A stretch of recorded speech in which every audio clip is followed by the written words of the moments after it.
Nggak semua teman yang selalu ada itu baik buat lo.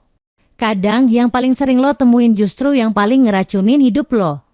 Pernah nggak sih lo ngerasa lebih capek setelah nongkrong? Lebih gak pedas setelah cerita? Atau makin ngeragukan diri sendiri tiap abis bareng mereka?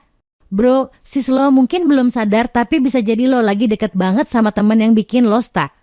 Hari ini kita bahas gimana cara ngebedain teman yang support lo dan teman yang diam ngejatuhin lo pelan-pelan. Poin 1, tanda teman yang toksik. Gak semua teman toksik itu toksik terang-terangan. Justru banyak yang nyamar jadi teman dekat, tapi sering ngecilin mimpi lo. Ngapain sih lo ikutan seminar? Udah pasti buang duit. Suka balik cerita ke dirinya sendiri tiap lo curhat, ngerasa lo bersaing terus sama dia, bukan berkembang bareng. Pas lo sukses dikit, dia bilang, ih, hoki lo doang, itu mah. Mereka gak nampol langsung, tapi setiap kalimat mereka itu kayak racun kecil yang numpuk di kepala lo. Lo jadi ragu, minder, dan gak percaya diri. Poin 2, tanda teman yang suportif. Sebaliknya, teman yang suportif itu gak harus selalu setuju sama lo. Tapi dia mau dengerin lo tanpa ngejudengi, ngetin lo dengan cara yang bikin lo sadar. Bukan ngerasa bodoh ngedukung lo buat maju. Bahkan kalau dia gak ngerti apa yang lo kejar, dan yang paling penting dia bahagia lihat lo berkembang. Bukan malah sinis atau nyinyir. Teman suportif itu bikin lo pulang dari nongkrong dalam keadaan lebih semangat. Bukan lebih capek. Dia bukan bikin lo nyaman doang, tapi bikin lo tumbuh.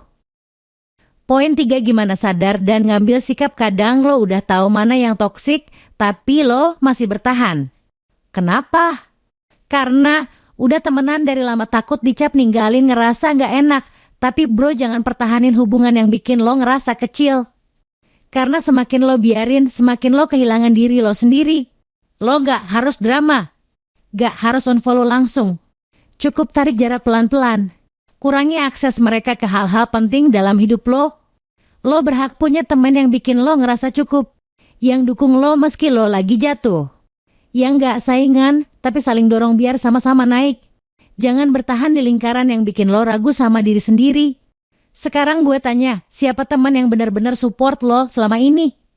Dan siapa yang sebenarnya lo tahu gak sehat buat lo? Tulis di kolom komen. Gue pengen lo sadar dan lo layak punya circle yang sehat. Jangan lupa like, share ke teman lo yang butuh sadar juga, dan subscribe ke Bahas-Bahas biar kita tumbuh bareng, bukan jatuh bareng.